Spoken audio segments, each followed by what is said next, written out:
Muy bien, nuevamente el saludo cordial a todos los participantes de este diplomado y agradecer por la presencia y por el tiempo que lo dedican ustedes a la capacitación, ¿no? A una capacitación que seguro va esto reflejarse en un mejor desempeño profesional. A ver, quisiera que por lo menos los que están presentes puedan mandar un saludo. A ver, les escucho. Adelante, por favor.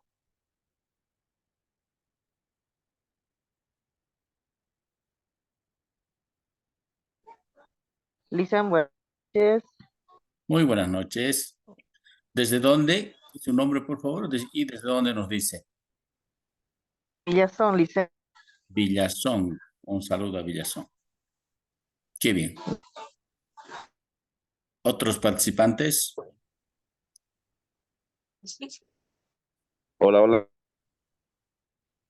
Hola, hola. ¿Se le escucha? Adelante. Bueno, y le hablo a Macario Flor, suelo del Antigua Buena.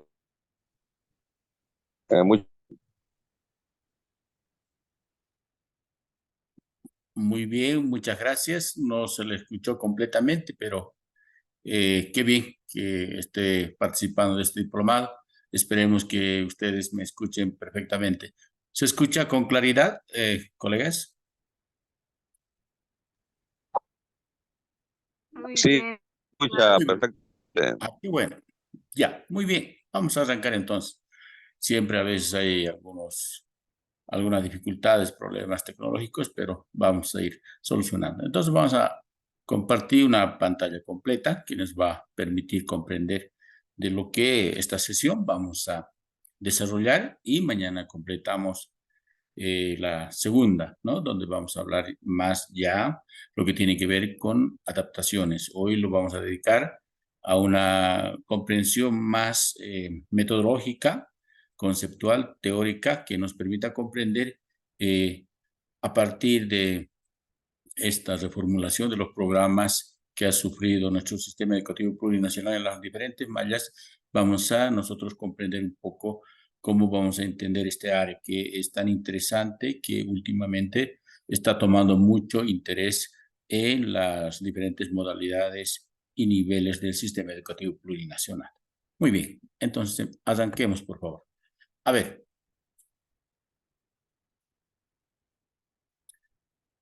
cuando hablamos de los lineamientos curriculares de educación inclusiva para el sistema educativo plurinacional, nos estamos refiriendo a esa población que otrora estaba muy olvidada, ¿no? Por eso que vamos a ir arrancando poco a poco para ver cómo se comprendía a esta población, a estos sujetos, ¿no? Hoy hablamos, por ejemplo, y eso nosotros como maestros debemos entender perfectamente, que nos consideramos sujetos de una comunidad. ¿Por qué? Porque mutuamente nos vamos apoyando. A ver, vamos a tomar el ejemplo de una unidad educativa, por ejemplo, de una familia. Somos sujetos. ¿Por qué? Porque a veces el padre de familia, en el caso familiar, tiene algunas dificultades. Ahí está la esposa, ahí están los hijos para apoyarnos.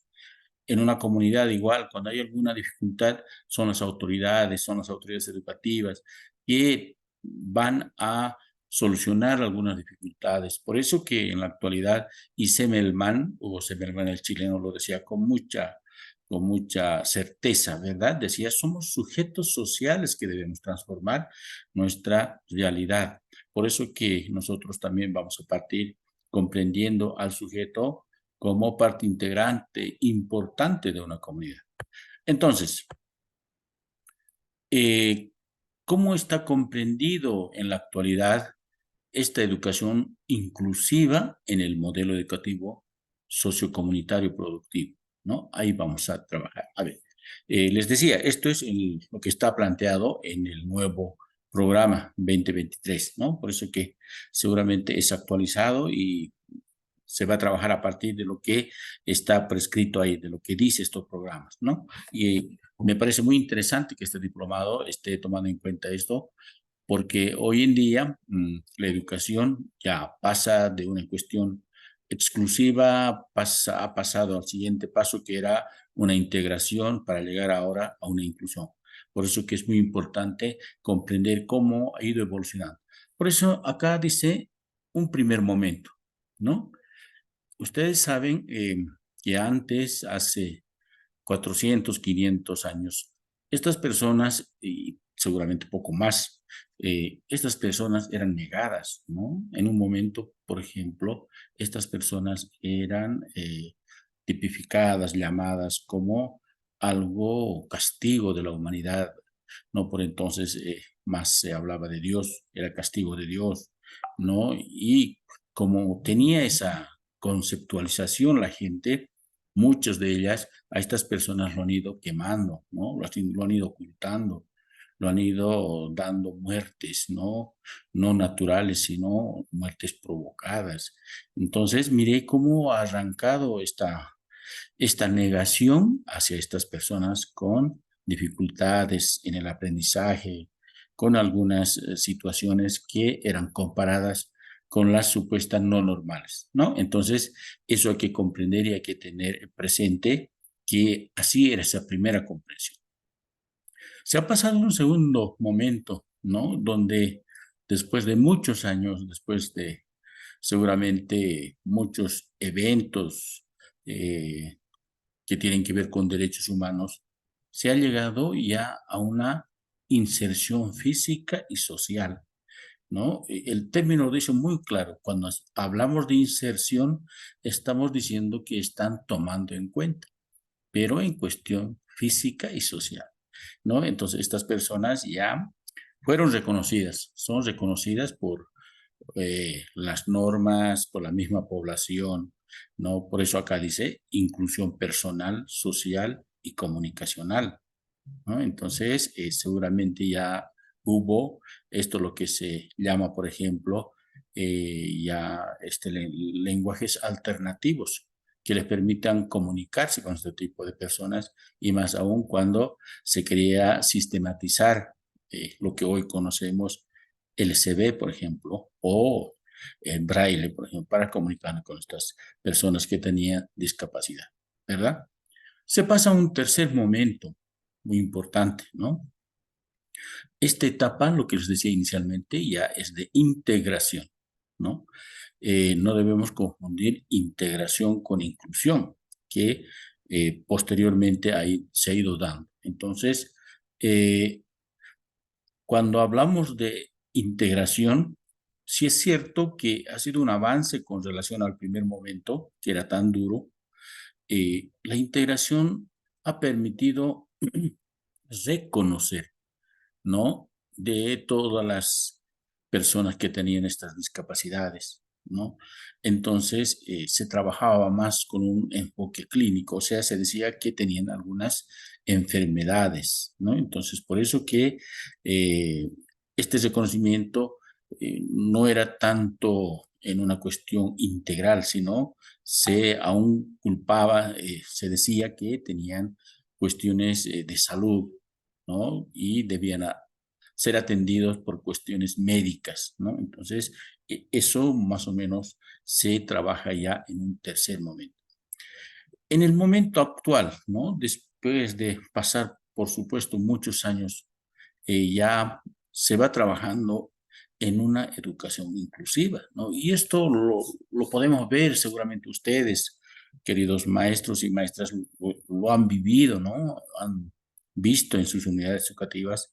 Por ejemplo, yo les voy a contar acá de la escuela normal, antes Escuela Normal, hoy Escuela Superior de Formación Doméstica Mariscal Sucre, de acá de Sucre.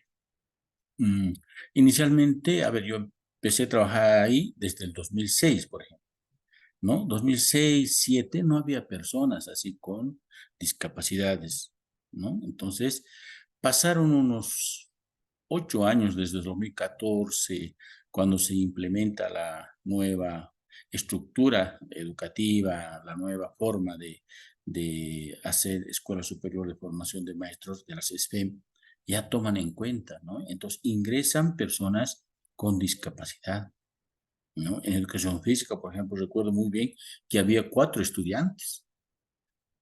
Mire, entonces, estas personas, estos sujetos, era pues un desafío para los maestros, porque nunca antes habían estudiado, ¿no? En la época mía, quien les habla ya con 35 años de servicio, o sea, antes imposible de tocar estos temas, ¿no? Ni por hacer un ejemplo, ¿no? Entonces, mire cómo ha ido evolucionando. Por eso que hoy se habla de cuestiones inclusivas y es muy importante que nosotros como maestros debemos comprender que hoy la inclusión está normado, ¿no? Y ustedes saben cuando algo está normado, prescrito, creo que nosotros como sujetos que somos trabajadores del sistema educativo debemos dar cumplimiento. Entonces, en esta primera parte quería presentarles esa evolución, esas etapas, ¿no? Ese caminar en cuanto a esta educación inclusiva. Eh, Luego ya vamos a ir viendo qué aspectos toma en cuenta esta diversidad educativa, ¿no? Ustedes han visto que hoy creo que a partir de nuestra Constitución Política del Estado, la Ley 070, ¿no? Se empieza a dar mucha importancia a esta diversidad cultural, social, económica, ¿no? Entonces, por eso que en esta parte también creo que conviene un poquito repasar, ¿no? Comprender a qué se refiere. Entonces, esto por supuesto más enfocado a la educación inclusiva, ¿no? Por una parte, la diversidad de estilos de aprendizaje. Por supuesto que va a cambiar, ¿no? Cuando hablamos de personas con diferentes discapacidades, nuestra forma de encarar la educación tiene que cambiar, porque no van a ser lo mismo que, entre comillas, de los supuestos normales, ¿verdad? Entonces, es un primer gran desafío que debemos tomar en cuenta. Si tenemos personas con estas características, tenemos que empezar a buscar información, a adecuar, que mañana vamos a hablar sobre eso, a adecuar nuestra planificación, ¿no? Porque nosotros somos los que estamos obligados a responder a esa diversidad. Por eso decíamos que esta diversidad está presente en nuestras aulas. Mira, por eso que es tan importante entonces tomar en cuenta esta diversidad de estilos de aprendizaje. El otro dice diversidad de ritmos de aprendizaje. Por supuesto, si va a tener alguna discapacidad intelectual, qué sé yo, por supuesto que tenemos que nosotros tomar en cuenta esa diferencia, ¿no? Entonces, en esta parte, por ejemplo, tomando en cuenta el anterior estilo de aprendizaje y este ritmo de aprendizaje, nosotros como maestros somos los llamados a dar un trato equitativo y no que muchos confunden con un trato igualitario.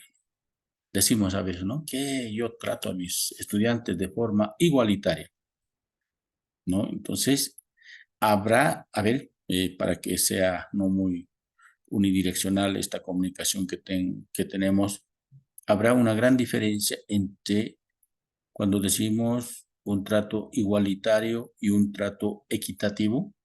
A ver, quisiera escuchar algunas participaciones para entender si estamos en lo correcto, interpretando bien, hablando bien o estamos confundiendo. A ver, unas 2 participaciones, por favor. Diferencia entre trato igualitario y trato equitativo.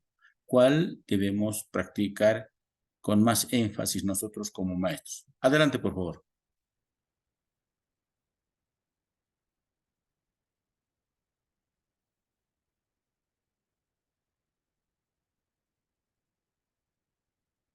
¿Alguien quiere participar?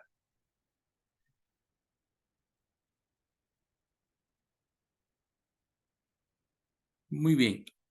Para lo último, tal vez vamos a complementar a los otros aspectos más y pueden nomás. Pero si quisieran participar, habilitan su micrófono y me dicen, por favor. Sigamos entonces. Cuando hablamos de la diversidad de respuestas educativas, de la misma forma, ¿no? Si vamos a tener nosotros, tomar en cuenta de los estudiantes los estilos de aprendizaje, los ritmos, tienen que ver respuestas educativas pertinentes, ¿no? ¿A qué se refiere esto? Cuando hay estas diferencias, hay estas necesidades, estas potencialidades, intereses, expectativas, las respuestas de los maestros, o sea, nuestro actuar tendrá que ser de acuerdo a lo que necesitan nuestros estudiantes. Seguro que parece muy lírico, teórico, ¿no? Pero creo que estos son los grandes desafíos. Por eso que es importante que conozcamos cómo se está enfocando, cómo se está trabajando teóricamente, se intenta trabajar metodológicamente cuando hablamos de esta diversidad educativa, ¿no? Entonces, tomemos en cuenta eso, por favor. Y otro aspecto es la diversidad cultural. Por supuesto, no simplemente esta diversidad educativa se refiere a una diversidad de discapacidad, ¿no? Sino también una diversidad cultural que debemos tomar en cuenta, ¿no? Esta diversidad cultural por el hecho de que nuestro Estado plurinacional, a través de la Constitución Política del Estado, reconoce las 36 nacionalidades con sus respectivas lenguas. Seguro que va a haber en las aulas esa presencia, ¿no? Esa presencia diversa de culturas, y los maestros estamos pues llamados a ver, a valorar y aprender, ¿no? Porque hoy interculturalidad es eso, ¿no? Aprender del otro, de la otra cultura que el estudiante, el colega, el director tiene su origen, ¿no ve? Muchos maestros, por ejemplo, acá en la Escuela Superior de Formación de Maestros son de Potosí, son de La Paz, y de verdad que se aprende muy bien, ¿no? Se plantea un problema y cada uno de ellos con sus puntos de vista, ¿no? Y eso nos invita a ver que esta diversidad cultural no simplemente una respuesta se da desde nuestro punto de vista, sino hay diferentes formas de responder desde las culturas, desde lo que ha tenido la experiencia para poder solucionar un determinado desafío, ¿no? Por eso es que es tan importante trabajar esta diversidad cultural. Otros aspectos en esta misma parte también está la diversidad del entorno, ¿no? Demográfico. Por supuesto que es que nosotros como maestros debemos tomar en cuenta. No es lo mismo trabajar en una comunidad del área dispersa que en una comunidad poblada, ¿no? En un centro, por ejemplo, acá tuve la oportunidad de visitar a una unidad educativa con 1.300 estudiantes y un solo director. Y en general dispersa tuve la suerte también de ser director, pero no pasaban de 80 los estudiantes en la unidad educativa central, ¿no? Y sus asociadas. Mire, entonces nosotros como docentes, como directivos, si están presentes en el diplomado, tenemos que tomar en cuenta este entorno demográfico que, por supuesto, toma en cuenta además esta cuestión de la lengua, ¿no? Ustedes saben que hoy en día, y está prescrito esto en la Constitución Política del Estado y normativas, que como maestros debemos hablar por lo menos en un nivel comunicacional básico la lengua donde está ubicada o donde está asentada la unidad educativa, por respeto y por cuestión territorial, ¿verdad? Entonces, creo que son aspectos, si los cumpliríamos, pese que hay un pero, ¿no? Siempre hay algunas cuestiones que a veces son imposibles, como nuestro título en provisional nacional nos permite trabajar en cualquier rincón del país, también es un derecho ganado, pero chocamos con esta otra realidad también, ¿no? A ver, yo me voy a un contexto aymara, por ejemplo, caramba, sería muy difícil aprender que en un año, ¿no? Seguramente lo básico podríamos aprender, pero es muy difícil. Pero la normativa a veces exige, entonces creo que habría que buscar mecanismos que nos permitan responder a estos desafíos que están planteados. Por supuesto, son muy buenos, ¿no? Teóricamente están súper. Qué lindo sería que todos los maestros que son de esa lengua originaria, que pertenece a esa unidad, a ese contexto, hablarían, pero la realidad es diferente. Pero vayamos tomando en cuenta ese aspecto. Otro tiene que ver con la diversidad del entorno ecológico, ¿no? Cuando hablamos de estos pisos ecológicos, por supuesto, nosotros como maestros, esa diversidad debemos tomar en cuenta, ¿no? Si viene un estudiante, por ejemplo, de Santa Cruz hacia La Paz y de viceversa de La Paz de Santa Cruz, por supuesto que tendrá otras formas de vivir, ¿no? En cuanto a su contexto, a su relación con la comunidad, por ejemplo, ¿no? Que son tan diferentes. Por eso que creo que nosotros como maestros debemos tomar en cuenta estos aspectos. ¿Para qué? Para justamente respetar lo que el estudiante sabe, ¿no?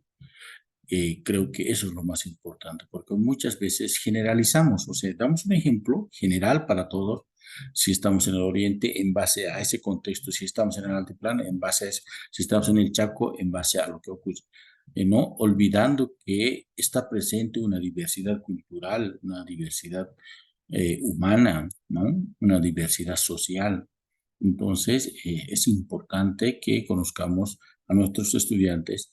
¿Para qué? Todos estos aspectos que vamos a ir hablando, vamos a apuntar a una calidad educativa, ¿no? Cuando hablamos de calidad educativa, vamos a comprender como respuesta a las necesidades que tienen nuestros estudiantes, ¿no? Calidad relacionado a los aprendizajes de los estudiantes, por supuesto.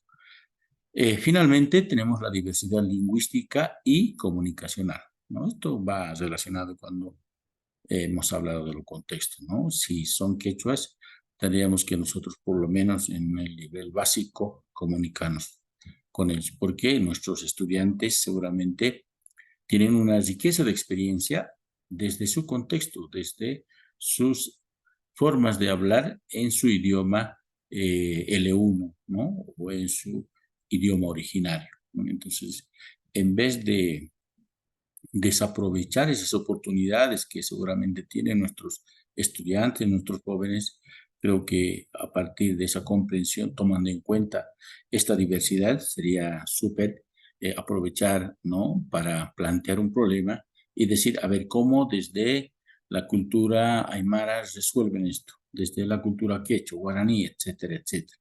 Entonces, creo que es importante tomar en cuenta estos elementos. Poquito vamos a comprender ahora esa definición de educación inclusiva, ¿no? Porque para entrar un poquito más a lo que tiene que ver con esta cuestión de adaptación, tendríamos que saber primero cómo nosotros a partir de esa adaptación vamos a realizar inclusión educativa, lo que seguramente es el fin máximo de nuestras normativas, ¿no? Que no haya discriminación, más al contrario, que el maestro sepa responder eh, aplicando diversas estrategias, metodologías, dinámicas, materiales, etcétera, etcétera, para empezar a ver desde las necesidades de los estudiantes de esta diversidad y que desarrolle en forma potencial lo que tiene que ver con esa formación integral holística, ¿no? Entonces, aquí hay una conceptualización de lo que tiene que ver. A ver, ¿qué dice? Textualmente lo vamos a leer porque son definiciones. La educación inclusiva es una política educativa. Entonces, hoy nosotros debemos entender, cuando hablamos de política educativa, ¿no? Es un proceso donde vamos a seguir trabajando, ¿no? Ustedes saben que una política educativa posiblemente tiene una duración de 8 a 10 años, ¿no? Entonces, esto no se va a cambiar fácilmente. Entonces, a partir de que se está trabajando esto tiene que implementarse más y mejorar. Por eso vamos a comprender como una política educativa que parte del reconocimiento a la diversidad, ¿no? Lo que anteriormente habíamos conversado, ¿no? Mire, qué interesante, porque esto se va a trabajar dentro y fuera del territorio boliviano. O sea, no somos nosotros un país aislado de lo que ocurre en el mundo, ¿no? Seguramente hay tratados, convenios que han hecho mucho esfuerzo y muchas planificaciones que amplían y permite trabajar esta inclusión educativa, ¿no? Por eso que nuestro Estado plurinacional, como parte de esas organizaciones internacionales, seguramente está en la obligación también de cumplir, ¿no? Por eso dice dentro y fuera del territorio boliviano, pero también de una posición ética y política, ¿no? Cuando hablamos de ética, vamos a referirnos al rol que cumplimos nosotros, ¿no? Entonces, ese rol como maestro, muchas veces la población nos dice, el maestro es modelo. Entonces, si nosotros tenemos un reconocimiento, ¿no? Esa atención diversificada a esta población, creo que seguramente nuestros estudiantes van a tener el mismo comportamiento. Por eso es tan importante cuando hablamos de ética, ¿no? De comportamiento. Manifestaciones de diversidad, de desigualdad, mejor dicho, de exclusión y discriminación que obedecen a factores y condiciones distintas, ¿no? O sea que antes, ¿cómo eran estas manifestaciones? Pese que hoy se ve, ¿no? Pisando tierra, como alguien dice, si podemos hablar, aún se da esto. ¿Por qué? Porque seguramente no están conociendo estos elementos que están normados, ¿no? Y ustedes saben muy bien que la discriminación, por ejemplo, ya hoy no es una simple falta, ¿no? Es sancionado inclusive la discriminación penalmente. Entonces, en algún momento creo que es necesario nomás también dar una lectura que cuáles son las faltas que nos pueden acarrear un castigo de esta naturaleza, ¿no? Una sanción de esta naturaleza. Y más cuando hoy, por ejemplo, estamos dando mucha importancia a esa convivencia, ¿verdad? Cuando un maestro es pillado infragante, como dicen los términos jurídicos, eh, inmediatamente está siendo suspendido de sus funciones como maestro hasta sin goce de haber, ¿no? Entonces, a veces por desconocimiento erramos, somos humanos, erramos, pero creo que en lo que decíamos la ética debemos nosotros también dar lectura a estas normativas que nos van a permitir tener un desempeño adecuado hacia nuestros estudiantes y hacia la comunidad, tomando en cuenta padres de familia, autoridades y directivos. Otra parte nos dice, es parte indisoluble del modelo educativo sociocomunitario y productivo, fundamentado en el ejercicio del derecho a la educación, ¿no? Nuestra constitución política del Estado no discrimina, no dice ahí personas que con tales características no más tienen, ¿no? Dice para todos los bolivianos y bolivianas en edad escolar. Entonces, es un derecho que tienen todos, en este caso la población en edad escolar, ¿no? Tomando en cuenta esa diversidad, esas discapacidades. Por eso es que es tan importante conocer eso, ¿no? Y finalmente se afirma, asimismo dice, es concreta a través de la educación especial.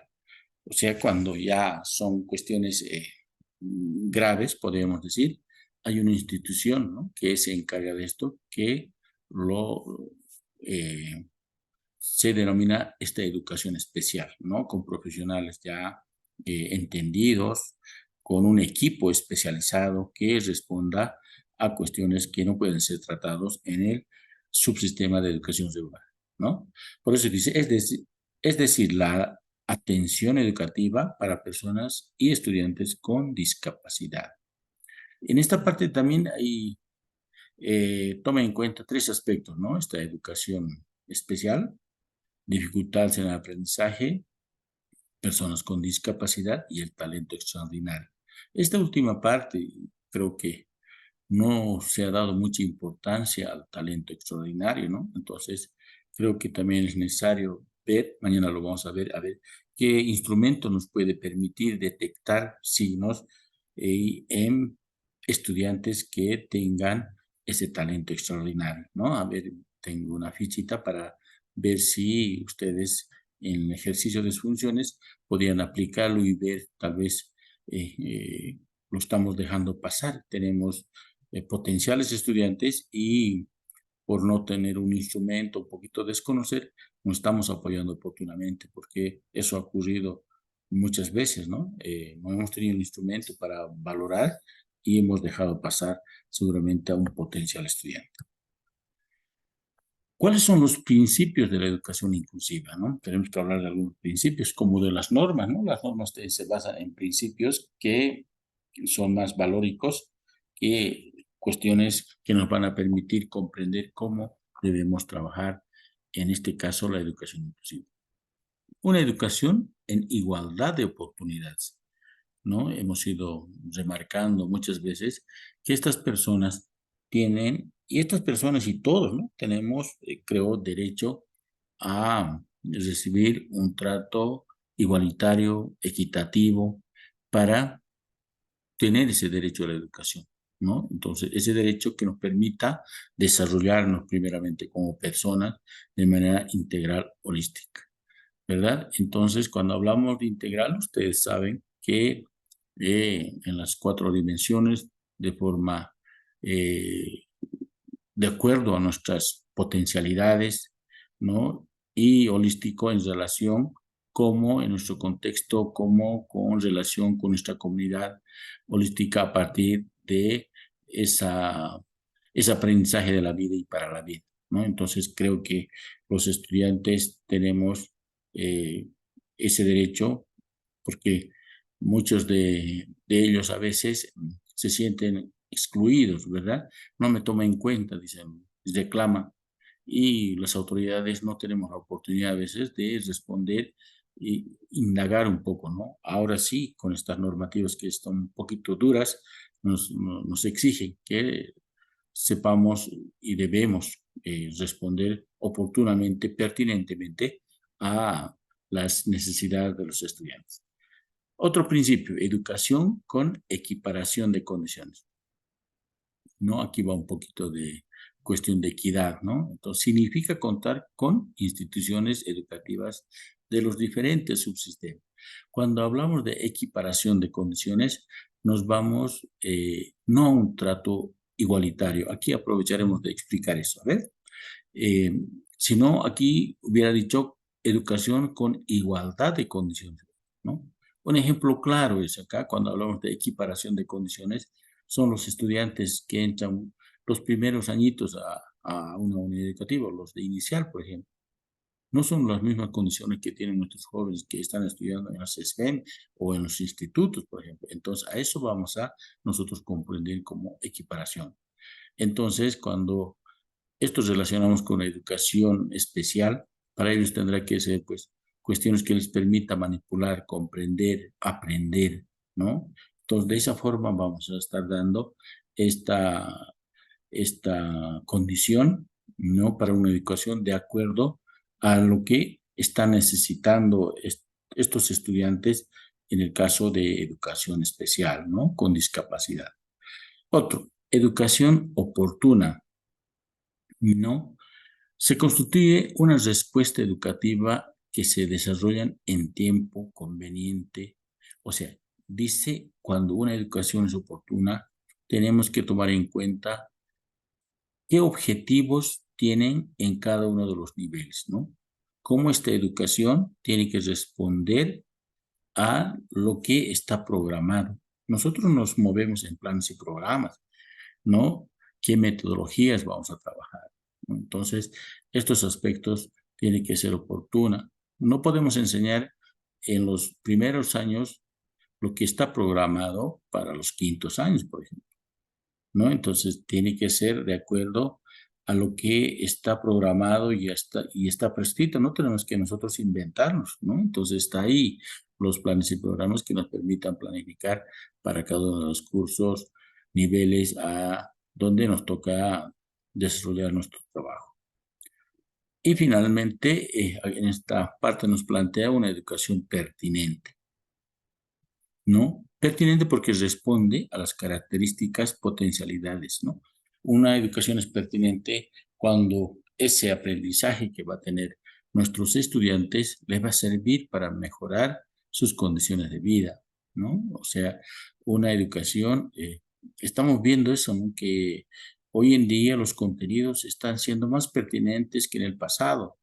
Yo recuerdo muy bien y nunca olvido y siempre doy un ejemplo cuando estoy con este tipo de programas compartiendo como con ustedes, colegas. Por ejemplo, en los primeros años cuando estuve en la escuela, hemos aprendido a escribir, a leer y escribir en la sílaba fa, fe, fi, nosotros con faro, por ejemplo, ¿no? O sea, caramba, yo del área dispersa no, pues imposible de estar comprendiendo relación qué era faro, ¿no? Entonces, tenía muchas dificultades cuando el maestro nos dictaba palabras con la sílaba pa, pe, pi, po, pu, ¿no? Entonces, ¿por qué? Justamente por lo que no era muy significativo el, el material que nos ha dado o la imagen que nos ha dado para relacionar con esta sílaba. Mire, entonces, por eso que esta educación debe ser tan pertinente que responda a estas potencialidades, expectativas, ¿no? Si no te motiva, hoy es algo muy importante también que debemos tener en cuenta, si la educación no motiva a los estudiantes, no van a captar, o sea, no va a quedar en su memoria por lo menos de mediano plazo, ¿no? Sería súper que todos los aprendizajes que tengan nuestros estudiantes queden en su memoria de largo plazo, ¿no? Pero ustedes han visto, y eso también ocurre en las escuelas superiores de formación de maestros, ¿no? Cuando nos decimos, ya, hoy día es lunes, el jueves vamos a dar una evaluación. Bien, ya, muy bien, ¿qué temas, no? Temas tales, tales, tales, 3 temas, ya, muy bien. No sé, algo ocurrió el día jueves. ¿Y qué reclaman nuestros jóvenes y los estudiantes, no? Oh, profe, en vano hemos estudiado, dice, ¿no? Y eso, mire, a veces sale de su naturalidad, ¿no? A veces se entiende que solamente estudian para un momento o para probar. Miren, entonces eso tenemos que nosotros revertir. Tenemos que hacer que los contenidos que vayan adquiriendo nuestros jóvenes estudiantes les sirva. Por eso en un momento debemos plantearnos, por ejemplo, lo que estoy enseñando le va a servir, la forma como estoy enseñando le va a permitir aprender a mi estudiante, ¿no? Entonces, preguntas que seguramente desde la misma experiencia nosotros nos podemos plantear y de esa forma mejorar esto que vamos todos en busca de esa calidad educativa, ¿no? Entonces, vamos a comprender de esa forma cuando hablamos de una educación pertinente. Otro aspecto que debemos tomar en cuenta cuando hablamos de una educación inclusiva son las dimensiones. Seguro estoy que lo conocen, pero cuando hablamos de esta población, tendríamos que diferenciar en algo algunos aspectos. Por eso que también vamos a dar una rápida lectura a esto, ¿no? Entonces, cuando hablamos del ser en estas dimensiones, vamos a hablar de las potencialidades, de las necesidades educativas, los ritmos y estilos de aprendizaje, ¿no? Entonces, cuando hablamos de esas potencialidades, tendremos que nosotros tomar en cuenta cuáles son esas capacidades, habilidades que tienen nuestros estudiantes. ¿Qué es lo que están necesitando? Por eso yo decía rato antes, qué lindo sería preguntar, ¿lo que estoy enseñando le va a servir a mi estudiante en los diferentes niveles y modalidades? ¿No? O sea, ¿en qué va a ayudar? La forma como enseño va a permitir aprender, ¿no? Preguntas tipo metacognición, ¿no? En la metacognición nos preguntamos eso, ¿no? ¿Lo que estoy aprendiendo está bien? ¿Qué me está faltando para aprender mejor? Qué lindo sería que nuestros estudiantes se pregunten eso, pero creo que ahí está la tarea del maestro, ¿no? Sería bueno ya con los jóvenes, con los estudiantes de los cuarto, quinto años de primaria, sepan cómo la metacognición nos puede ayudar a aprender mejor. Entonces, eso es también una tarea nuestra, ¿no? Cuando hablamos de los ritmos, creo que en la 1565 se hablaba mucho de ritmos de aprendizaje, pero último acá en la 070, en la 070 eso se observó un poco, pero hoy se va retomando y eso es muy bueno porque la experiencia nos ha enseñado, ¿no? En todos los niveles, los ritmos de aprendizaje son tan diferentes. No podemos tratar de una forma igualitaria a todos, ¿no? Eso creo que es un gran error. Por lo menos los maestros debemos tomar en cuenta los aprendizajes, clasificándolos en los 3 más grandes, ¿no? Los kinestésicos, los visuales y los auditivos. Por lo menos yo digo, puesto que hay muchos más, pero yo creo que en esos 3 en base a esas 3 clasificaciones de aprendizaje, tendríamos que nosotros preparar nuestras estrategias para responder un poco a esa diversidad que tenemos, ¿no? A ver si tengo la oportunidad de buscar tener un instrumento para ver a cuál de los estilos de aprendizaje nuestros estudiantes aprenden más rápido, ¿no? A ver, vamos a darnos el tarea. Si tengo la suerte, lo voy a ubicar. Entonces, eso, queridos colegas, ¿no? Tomar en cuenta cuando hablamos del ser, tenemos que ver esos elementos tan importantes, ¿no? Otro aspecto importante también en esta parte tiene que ver con las cuestiones de principios y valores, ¿no? Entonces, por supuesto que no está alejado de lo que se trabaja en educación regular, pero son estos aspectos que también debemos dar un poquito de importancia, ¿no? En estos aspectos de potencialidades, de necesidades educativas, de los ritmos y los estilos de aprendizaje. En cuanto al saber, desarrollo de saberes, conocimientos relacionados con la teoría, práctica, intereses y expectativas, ¿no? En esta parte, como ustedes bien lo saben, que es la comprensión generalmente en regular, en superior, lo hemos comprendido como la cuestión teórica del saber, ¿no? Pero no simplemente tenemos que relacionar con eso, sino también con los conocimientos, ¿no? También con la práctica, con los intereses, las expectativas. Por supuesto, si uno va a saber cómo se realiza un determinado ejercicio, cómo se desarrolla un determinado ejercicio, lo va a realizar haciendo una práctica, ¿no? Y creo que es muy interesante nuestras orientaciones metodológicas en lo que nos recomienda nuestro nuevo, no, ya no es nuevo nuestro modelo, ¿no? En el modelo educativo, partir de esta práctica, ¿no? O sea, una práctica que nos permita teorizar y, por supuesto, posteriormente comparar con la teoría, ¿no? Entonces, esta práctica, creo que hablando del rol del maestro, en nuestro desempeño profesional, podemos escribir algunos logros que podemos tener, ¿no? Generalmente el maestro tiene muchos descubrimientos, muchas producciones, pero lo que seguramente a quien les hable y a ustedes no está faltando sistematizarlo, escribirlo, ¿no? Y la mente está frágil y nos olvidamos. Por eso que sería bueno que cada maestro tenga un diario donde pueda anotar algunos logros, ¿no? Y en algún momento sistematizarlo eso y ahí está nuestra producción, ¿no? Entonces, tomar en cuenta ese aspecto cuando hablamos del saber. Por supuesto, tiene que relacionarse mucho con las teorías existentes, ¿no? Con las teorías que nosotros también podemos generar a partir de la práctica, ¿no? A eso vamos a comprender como el saber, ¿no? Entonces, esos aspectos debemos tomar muy en cuenta. El hacer es el uso de estrategias y metodologías accesibles. Como estamos hablando de educación inclusiva, nosotros tenemos que tener esa capacidad bien fina, ¿no? De seleccionar estrategias tan pertinentes para estas personas que pudieran tener alguna discapacidad, alguna dificultad o ser talento, ¿no? Entonces, creo que la buena selección, la oportuna y pertinente selección de una estrategia, de un material, ¿no? De una dinámica, va a permitir que los estudiantes puedan apropiarse de lo que se intenta enseñar o se intenta aprender.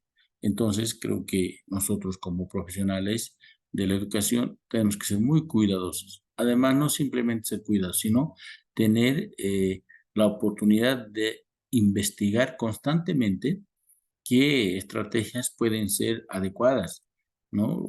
Lo que nosotros como maestros podemos adecuarlos. Cuando hablamos de adecuarlas, hablamos de que si en Internet buscamos una determinada estrategia y encontramos cómo lo podemos nosotros adecuar a nuestro contexto, ¿no? Y eso no es pecado, pero, ¿no?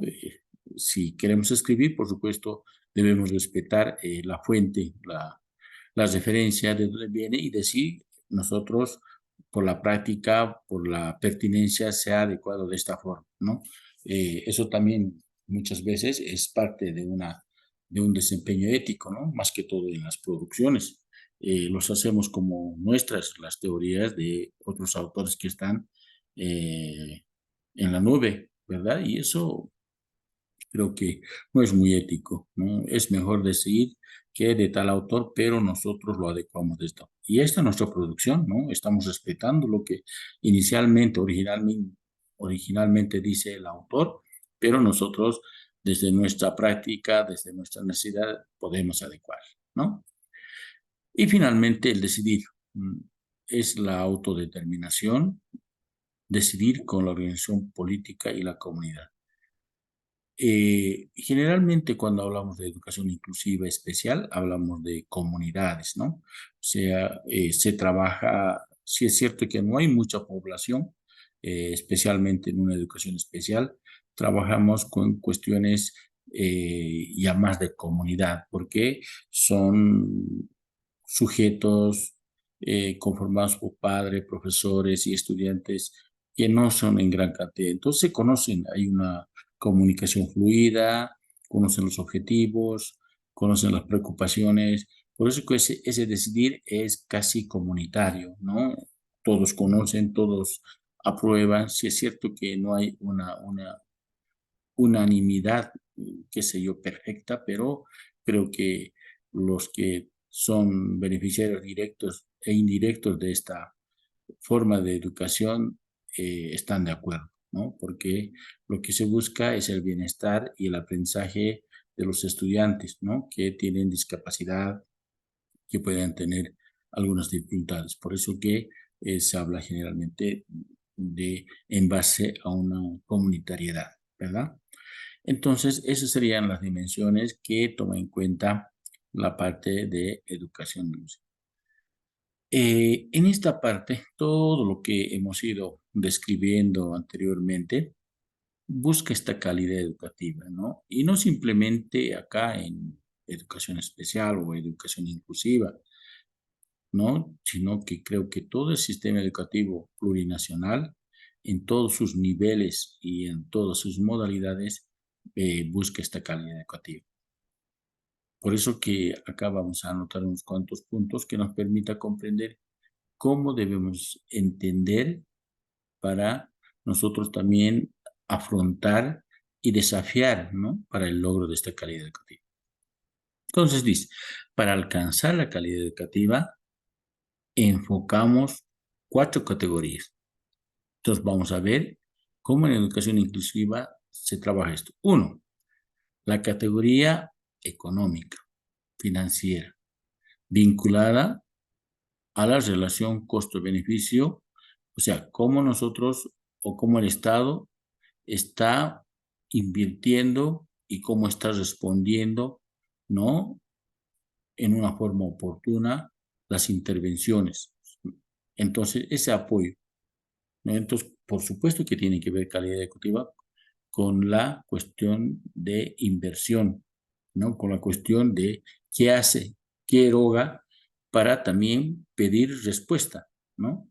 Entonces, muy importante la primera categoría para esta calidad educativa es la económica, financiera. La segunda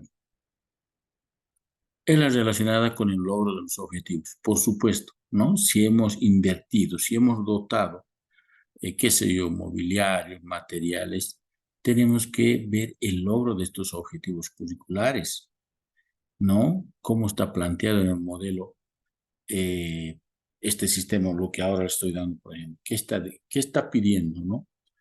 Este sería, pero la parte ya más académica, ¿no? Entonces, la primera tendría que ser tarea, en el caso de las unidades educativas, ¿no?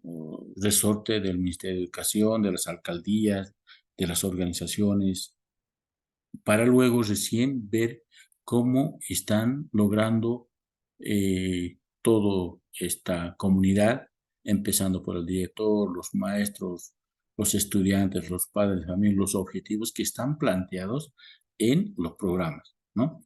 El tercero dice, la categoría cultural que se desarrolla cuando hablamos de la categoría cultural, debemos comprender lo que rato antes decíamos, ¿no? cómo esta diversidad cultural está siendo tomada en cuenta, ¿no?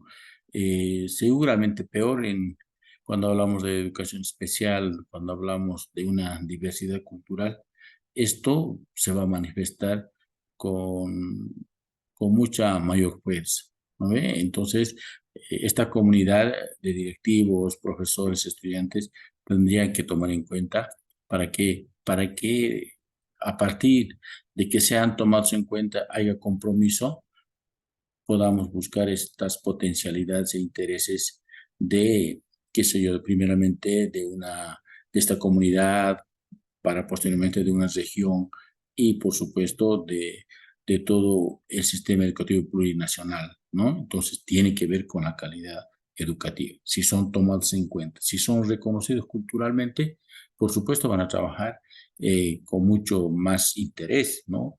Pero si van a las reuniones y no los toman en cuenta por lo que son de La Paz, por lo que son del Oriente, del Chaco, etcétera, etcétera, no va a haber ese reconocimiento cultural.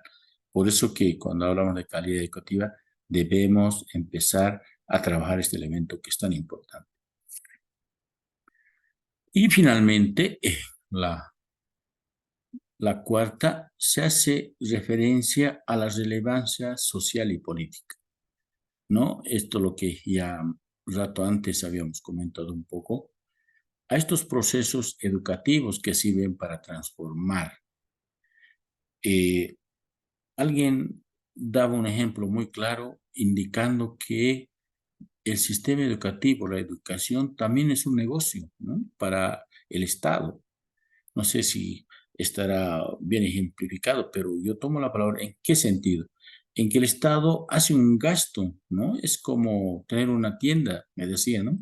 Tengo una tienda, erogo, tengo un capital, compro y también quisiéramos tener ganancia. Pero en este caso no es ganancia económica con la educación, es una ganancia de calidad, de mejores días para sus habitantes, ¿no? Si gasta el Estado económicamente, implementa, da materiales, infraestructura, etcétera, etcétera, y si no hay resultado, ¿no? Es fácil comprender que no estamos respondiendo. Nuestra educación no está siendo pertinente. O sea, no hay una cuestión, una política clara que nos permita decir que estamos mejorando. Por eso que en esta categoría social política tiene que ver, ¿no? Esas planificaciones, esas formas de comprender cómo estamos, qué nos está faltando. Entonces nosotros como maestros tendremos que orientar aquí, por lo menos lo que está prescrito en los planes y programas y de acuerdo a las necesidades, tendrá que implementarse y ver el cambio, ese cambio transformacional que tanto es para la sociedad, ¿no? De los futuros ciudadanos, ¿no? Eh, pero seguro que eso no está tampoco de la noche a la mañana y eso entendemos lo que estas transformaciones generalmente tienen una duración de 15 a 20 años. Creo que desde la implementación de este nuevo modelo, de este modelo, mejor dicho, y ya han transcurrido, ¿no? Ya hemos pasado los 10 años, entonces ya se debía mostrar los primeros cambios, por lo menos, para decir que este modelo está avanzando con paso firme, aunque lento, pero hay transformación. Pero hay aspectos también que debemos comprender, ¿no? Si es cierto que en la escuela un estudiante de cualquiera de los niveles, modalidades, va a tener un comportamiento muy, muy bueno, diríamos así, muy adecuado, pero cuando sale ya a la población, a la comunidad y en las ciudades grandes, uf, a los barrios, el comportamiento de la gente, de la sociedad, a veces absorbe, ¿no? O sea, eso es más llamativo muchas veces lo que observan nuestros estudiantes. Y por eso que es muy difícil evaluar a un estudiante en cuanto a las dimensiones de él ser y decidir, ¿no? Si en la escuela está bien, pero ya una vez que sale de la escuela, caramba, muchas veces, y se ha visto eso, el comportamiento de nuestros estudiantes es tan diferente. ¿no? En la escuela pueden tener un súper comportamiento, pero cuando salen de ella es algo que deja mucho que pensar, ¿no? Entonces, eso también habría que tomar en cuenta. Aquí tenemos una clasificación, más o menos, cuando hablamos de educación inclusiva, sobre a qué tipo de población se refiere, estos tres tipos de población que se refiere a la educación inclusiva y cuál es su definición, ¿no? Hemos poquito querido hacer este cuadrito para que sea de fácil comprensión. Por supuesto que este material va a estar colgado en los administradores que creo que tienen un espacio en la plataforma y si no también yo pues al grupo lo voy a colgar para que lo tengan y puedan ustedes también repasar en algún momento cuando tengan tiempito, ¿ya? Entonces, cuando hablamos de estudiantes con discapacidad, nos referimos primeramente a una discapacidad intelectual o a una condición o trastornos del espectro autista, a una discapacidad mental psíquica, a una discapacidad visual, a una discapacidad auditiva, a una discapacidad física motora y discapacidad múltiple, ¿no? Entonces, así está clasificada en los planes y programas de esta última gestión 23 que se ha aprobado esos planes, decía nomás, que han tenido, por cierto, mucha resistencia de nuestros colegas maestros, ¿no? De algunos sectores, pero como está en vigencia, creo que tendríamos que conocer para en algún momento también comprender mejor de lo que se está hablando en diferentes espacios, ¿no? Creo que como maestros tenemos que conocer esta clasificación. Entonces, vayamos a un poquito describir cada uno de estas definiciones, ¿no? De esta clasificación. Cuando hablamos de discapacidad intelectual, nos vamos a referir a personas con deficiencias anatómicas, funcionales del sistema nervioso central, ¿no? O sea, lo que está viendo, relacionando con la cuestión de memorización, con la cuestión de creatividad, con la cuestión del sistema nervioso, lo que trabaja todo lo que tiene que ver con el aprendizaje, ¿no? A eso vamos a llamar. Por supuesto, hay acá una clasificación mucho más específica, ¿no? Pero eso seguramente se va a trabajar ya más cuando hablemos o cuando se habla de una tipificación ya más profunda, ¿no? Ahora vamos a, de manera general, tener esta definición que está en los planes y programas también, ¿no? Otro aspecto importante es la discapacidad de condición o trastorno del espectro autista, ¿no? El autismo, dice, es un trastorno generalizado del desarrollo caracterizado por alteraciones de la interacción social, ¿no? Ustedes saben que estas personas, eh, seguramente diferentes estudiantes jóvenes, no son muy comunicativos, ¿no? Entonces, eh, seguramente a este tipo de personas, de sujetos, también hay que darle un trato especial, ¿no? Entonces, hoy tenemos la suerte de tener el Sangul, donde le preguntamos estrategias para tratar a personas con autismo. Nos va a salir ahí 1 kilo. Entonces, ¿por qué no aplicar una de ellas? Decíamos rato antes, adecuando, ¿no? Pertinentemente al contexto, ¿no? Entonces, tomemos en cuenta esos aspectos. Otra discapacidad mental psíquica, ¿no? Cuando hablamos de eso, son personas que debido a causas biológicas, ¿no?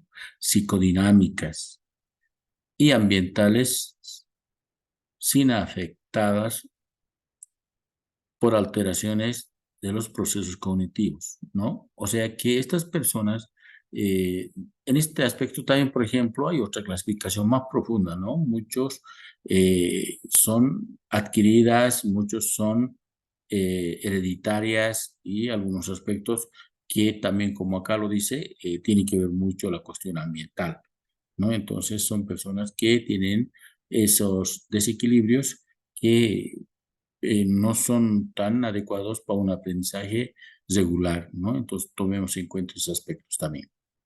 Otra discapacidad visual, ¿no? Esas personas ciegas, ¿no?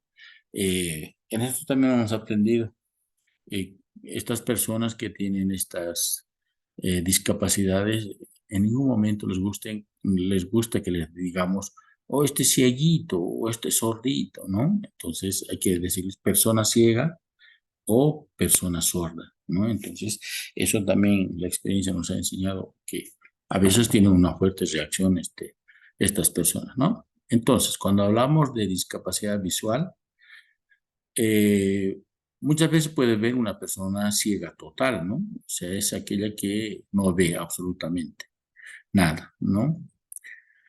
O solo tiene una ligera percepción, ¿no? Ahí también, en esta parte, también en cada una de estas hay una tipificación, pero más o menos tenemos una referencia cómo son estas personas, ¿no? Eh, Otra persona con baja visión, ¿no? Que gracias a veces a los lentes pueden mejorar esa visión y podemos, tal vez ellos pueden mejorar los aprendizajes observando, ¿no? Ustedes saben que uno de los sentidos más importantes para el aprendizaje es la visión. Entonces, habría que tomar en cuenta estos aspectos, ¿no? Por supuesto, una de las estrategias es a estas personas llevarlos adelante, ¿no? En las primeras filas para que puedan ver y a veces la experiencia nos enseña que a este tipo de personas muchos maestros le ponen en la última para que escuchen y que estén calladitos, dicen, ¿no? Y eso creo que no es la mejor estrategia de poder acomodarlos en la sala de clase. Otra dificultad auditiva, lo que decíamos, las personas sordas, ¿no? Igual, para esto, por ejemplo, hoy en día creo que ha avanzado bastante el LCD, ¿no? Son personas que tienen una nueva, no es nueva, no es una comunicación alternativa que les permita comunicarse y son tan habilosos con las manos, con los gestos, y que nosotros no logramos a poder interpretar, ¿no? Pues que hemos hecho un curso de LCD, pero creo que lo básico sabemos, ¿no? Y de verdad que con las manos ellos son muy veloces. Pareciera que abreviasen, ¿no? Las palabras, pero se entienden, se comunican, ¿no? Y en esta parte tengo una anécdota, ¿no? Para que quede, tuve la oportunidad de trabajar en el SFEM Franz Tamayo de Villa Serrano y ahí había una especialidad justamente educación especial y hora de currículum. Entraba, hacía la primera evaluación, les separé, pues eran ocho en un curso había. Entonces, como era grande el aula, les separé distanciados a 2 metros cada uno, ¿no? Y era la primera vez que veía eso. Y movían las manitos, ¿no? Uy, y yo decía, ¿por qué se están saludando? Y mira, se están saludando y se reían nomás. Eran estudiantes normales, ¿no? Entre comillas, y estudiaban pero para educación especial. Y revisado el examen, una vez culminado el examen, revisé y todos sacaban 100, ¿no? Y ahí me decían, nosotros somos de lengua de señas y nos comunicamos en señas, ¿no? A veces ese desconocimiento, ¿no? Estoy hablando por el 2007, creo que me fui, ocho me fui a Susana. Entonces, esa anécdota, mire, entonces, cómo esta necesidad también es tan importante, ¿no? Necesidad de aprender este lengua de señas boliviana, ¿no? Hoy se está dando mucha oportunidad para que, creo que hay cursos, inclusive hay diplomados que se están aperturando. Es bueno, si nuestro mundo laboral es la educación especial, habría que trabajar, estudiar estos aspectos, ¿no? Física motora, una discapacidad física motora es la que presenta limitaciones, por supuesto, ¿no? Anatómicas. Estas personas también debemos tomar en cuenta y están clasificadas en estos estudiantes con estas discapacidades. Y finalmente, múltiples, ¿no? Son personas con múltiples deficiencias, sea estas de carácter físico, visual, auditivo, intelectual, ¿no? Existen este tipo de personas también, ¿no? Que tienen discapacidad motora y algunos tienen síndrome de Down, por ejemplo, ¿no? Es una cuestión muy crítica, pero ahí está la tarea del maestro. ¿Qué hacemos como maestro, no? El otro grupo es dificultades en el aprendizaje, ¿no? Eso tiene dos clasificaciones. Por ejemplo, en la primera parte dice dificultades generales, ¿no? Existen dificultades para aprender por estos estudiantes, ¿no? Por múltiples causas, por supuesto, ¿no? Si esto no son discapacidades, pero son dificultades que les permitan adquirir conocimientos, lo que aprenden, como su nombre dice, con muchas dificultades, ¿no? Entonces, la tarea del maestro nuevamente es tan importante para comprender esta diversidad, ¿no? ¿Cómo podemos nosotros detectar si tienen alguna dificultad en, en cada una de las áreas, ¿no? En lenguaje, matemática, ¿no? De redacción, de, qué sé yo, de comunicación. Entonces, creo que en esta parte nosotros tendríamos que tener estrategias que nos permitan, ¿no? Identificar estas dificultades y hacer una intervención oportuna, no por lo menos apoyar en algún aspecto o buscar una estrategia, como decíamos rato antes, de la persona con baja visión, llevarla adelante, no sé, repetirle, hacer una descripción del material, cómo es, para que pueda comprender, ¿no? Lo que buscamos siempre con esta comprensión, aunque teórica, es que nosotros tengamos la oportunidad de responder a esa necesidad que tienen nuestros estudiantes con en este caso, con este tipo de dificultades en el aprendizaje. El otro es dificultades específicas, ¿no? En esta parte se concibe, nos dice, como un desnivel, ya, o sea, cuando hablamos de cuestiones específicas, ya se focalizan a un área, hoy no se llaman materias, ¿no? Hoy se llaman áreas, qué sé yo, al área de matemáticas, por ejemplo, ¿no? O al área de lenguaje, ¿no? Entonces tienen un rezago educativo. Por supuesto, si tienen estas dificultades, no van a aprender que los demás, ¿no? Que no tienen estas dificultades. Entonces, creo que nuestro rol, nuevamente, es poder ayudar, ¿no? Y ustedes saben, si esto es profundo, ya pasa a la comisión técnica y esta comisión técnica no lo puede derivar a la educación especial. Entonces, pero es tan importante detectar, saber qué dificultad tienen nuestros estudiantes, ¿no? Y finalmente, el talento extraordinario, ¿no? Estudiantes con talento extraordinario. También se está clasificada generalmente en dos. La última ha salido ahora nomás, ¿no? Pero vale la pena conocer. El talento general, dice, se considera cuando demuestra un desempeño diferenciado, ¿no? Creo que tiene las capacidades más desarrolladas, eh, de fácil interpretación, de superación, potencialidades, aptitudes, habilidades. Por eso su nombre lo dice, su clasificación lo dice, ¿no? Talento general. El otro, el talento específico, ¿no? Se considera cuando demuestra un desempeño diferenciado y positivo de capacidades transformadoras, potencialidades productivas, aptitudes, habilidades en todas sus dimensiones. Mira, entonces creo que estas personas, estos estudiantes en este caso, tendríamos que nosotros identificarlos oportunamente. Por eso que mañana lo vamos a ver ese instrumento, a ver si nos ayuda a ver estos aspectos que nos puedan ayudar, ¿no? Lo que queremos es tener ese trato diferenciado. Seguramente estas personas con los ejercicios que le damos a los demás estudiantes se pueden aburrir rápidamente y hemos tenido, ¿no? Yo recuerdo ahora recién, mire que estoy comprendiendo este tipo de clasificación y de conceptualización, cómo se entiende. Seguramente no hemos tenido la oportunidad de poder ayudarlos oportunamente y en forma pertinente, ¿no? Por eso que veo que es muy importante estos aspectos que debemos tomar en cuenta, ¿no? Y finalmente en esta parte dice doble excepcionalidad, ¿no? Estudiante con alguna limitación sensorial, ¿no?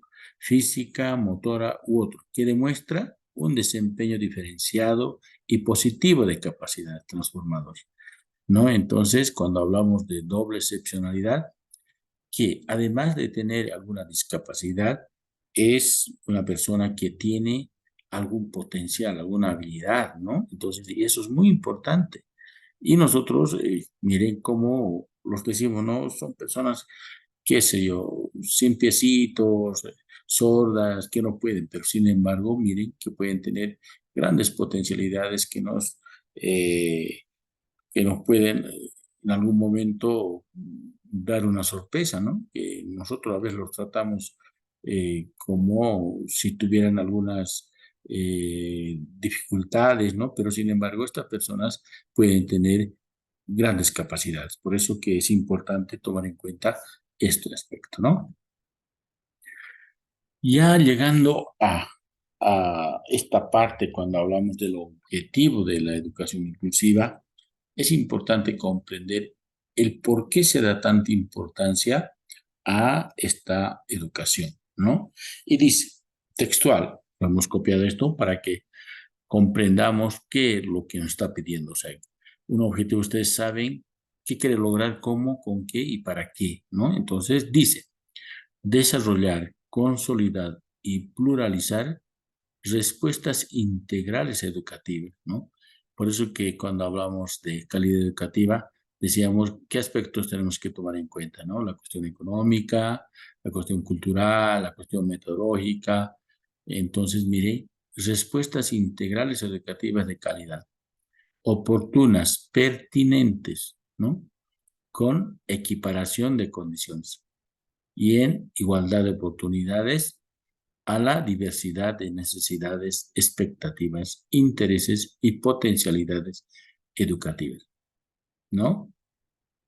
Entonces está bien claro planteado lo que tiene que ver con esta educación y cómo debemos encararla, ¿no?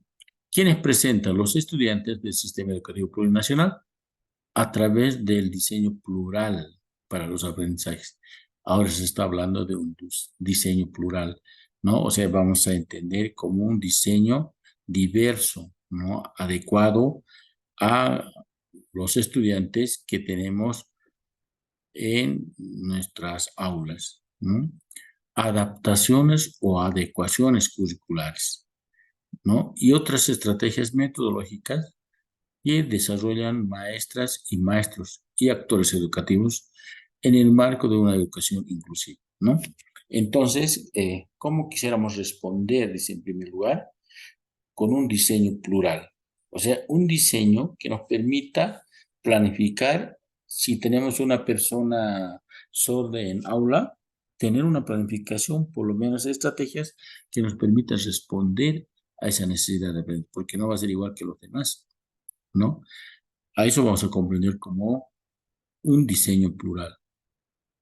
Adaptaciones, de igual forma, ¿no? Vamos a ver mañana qué tipo de adaptaciones tenemos, cómo debemos nosotros trabajar esta planificación o tomando en cuenta qué elementos que nos permitan responder a esa diversidad, ¿no? Y estrategias, por supuesto. En toda en esta exposición hemos visto que las estrategias son tan importantes de trabajar de acuerdo a esa necesidad que tienen los estudiantes, ya sea pues con discapacidad, con dificultades o talento, ¿no? Creo que la estrategia va a marcar la diferencia del trabajo ético, profesional del maestro, ¿no? Si un maestro está preparado y sabe comprender que los estudiantes con estas características necesitan otro tipo de estrategias y, por supuesto, va a tener que adecuarlas, ¿no? Va a tener que hacer que sean muy pertinentes para que los estudiantes puedan desarrollar en forma holística, en forma integral sus potencialidades. Porque eso quiere el sistema educativo plurinacional, ¿no? En todo momento, en todo los planes está la formación integral holística. Eso quiere decir que el estudiante, los futuros ciudadanos, tienen que desarrollar todas sus potencialidades, ¿no? En todas las dimensiones, ¿no? Y eso creo que aún los maestros no lo estamos encarando, no estamos comprendiendo y no estamos seleccionando estrategias dinámicas, materiales, que nos permitan trabajar ese aspecto. Pero creo que con estas orientaciones, con estas comprensiones, esperemos ya poder ir mejorando, ¿no? Nuestro desempeño. Seguro que es difícil, ¿no? A una diversidad. A ver, que hay una persona sorda, una persona ciega en mi curso, pues ya tengo, y los supuestos normales, entre comillas, son tres, casi como tres planificaciones, ¿no? Pero por lo menos en las estrategias, ¿no? Esas personas que tienen estas discapacidades tendrán que darle algunas tareas diferenciadas, pero que sean pertinentes, ¿no? Es lo que nos reclaman en esta planificación, en este diseño que está entrando, que ya entró, ¿no? Ya para ser desarrollado en todo el sistema educativo plurinacional, ¿no? Para finalizar, acá he traído una esquemita que también está en el programa, pero creo que es necesario describirla, ¿no? Para una comprensión cabal, para una comprensión pertinente, ¿no? A ver, cuando hablamos de un programa de atención integral, generalmente tenemos dos tipos, ¿no? Dos modalidades, la directa y la indirecta. También eso está prescrito en el subsistema de educación regular en programas, ¿no? Entonces, primeramente, lo que decíamos, ¿no? O sea, ¿cómo podemos saber nosotros qué dificultades tienen nuestros estudiantes? Entonces, acá nos indica que debe hacer una detección, una identificación, ¿no? Entonces, creo que esa parte es vital. Por eso que mañana vamos a trabajar con algunos instrumentos que nos permitan detectar, ¿no? O sea, cómo podemos saber que nuestros estudiantes tienen estas dificultades, ¿no? Y cómo nosotros, conociendo, por supuesto, podemos actuar, ¿no? Ahí estaría ya la tarea del maestro. Entonces, ¿qué hacemos? Vamos a tener una sensibilización, una información, orientación y capacitación, ¿no? Una vez que nosotros conozcamos, por supuesto, vamos a decir, la macana, este estudiante no había sabido escuchar muy bien, ¿no? Entonces, tomamos en cuenta, ¿no? Entonces, esa información nosotros podemos inclusive buscar cómo trabajar y además esa información tener como sistemática, ¿no? Porque en algún momento podemos informar indicando que tengo personas con estas características. ¿Verdad? ¿Para qué? Para una orientación pertinente y una capacitación también, ¿no? ¿Cuáles son estas modalidades entonces? A la parte de la izquierda nos dicen directa, ¿no? Eh, Va a presentar un programa, estrategias de fortalecimiento, que vamos a trabajar ahí, tutorías, ¿no? Van a tener en cuenta las escuelas mentores, lo que los centros, ¿no? Los centros que trabajan con este tipo de personas. También van a estar las científicas, tecnológicas, humanísticas, socioculturales, artísticas, deportivas, ¿no? Acciones complementarias, prácticas, voluntariados. O sea, en estas prácticas voluntarias, por ejemplo, hay personas que, profesionales, por supuesto, que vinieron de Japón, ¿no? A la Escuela Superior de Formación de Maestros, que nos apoyaron a estas personas que les decía que eran sordas, ¿no? Entonces, estos voluntariados, personas voluntariadas, tienen mucho que ayudar a veces, ¿no?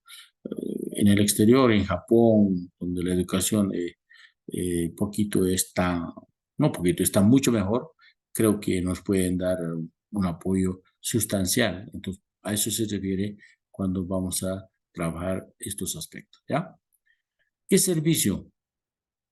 Psicológico, psicopedagógico, psicomotricidad, trabajo social, otros. O sea, de acuerdo a las personas que tengan estas discapacidades, ¿no? Entonces, tiene que ver con ese trabajo directo, ¿no? Un equipo de profesionales que van a trabajar estas cuestiones ya avanzadas, ¿no? Pero cuando hablamos de la indirecta, hablamos de un servicio de apoyo técnico pedagógico, ¿no? ¿Qué podemos hacer ahí cuando encontramos con este tipo de personas? Una orientación, una atención infantil precoz, adaptaciones curriculares, ¿no? También podemos tomar en cuenta la aceleración educativa cuando hablamos de talento y el centro de alto desempeño también referido a eso, ¿no? Entonces, esto generalmente se puede trabajar no teniendo en cuenta un equipo, ¿no? Sino netamente en la unidad educativa.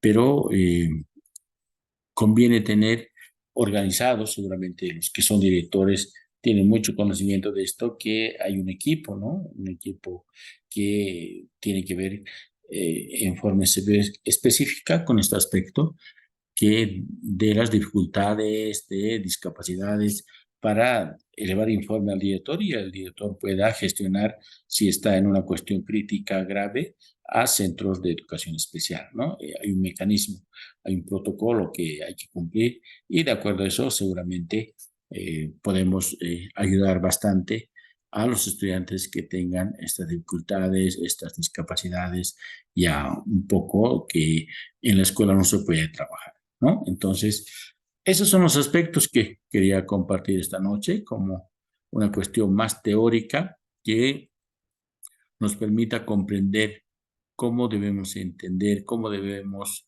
nosotros hacer, ¿no? Nuestro rol como maestro para, a partir de esta implementación de estos lineamientos curriculares, empezar a trabajar, ¿no? Entonces, es una parte muy resumida. Por supuesto, mañana yo los comprometo, les voy a pasar al grupo esta programación. Seguro muchos lo tienen, pero no es de más compartir para que ustedes puedan leerlo y también comprender y actuar de acuerdo a lo que está escrito, ¿no? Eso sería, colegas.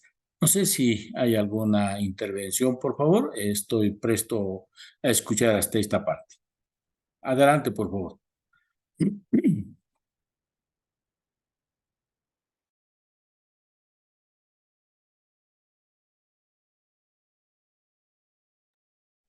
Hola, hola.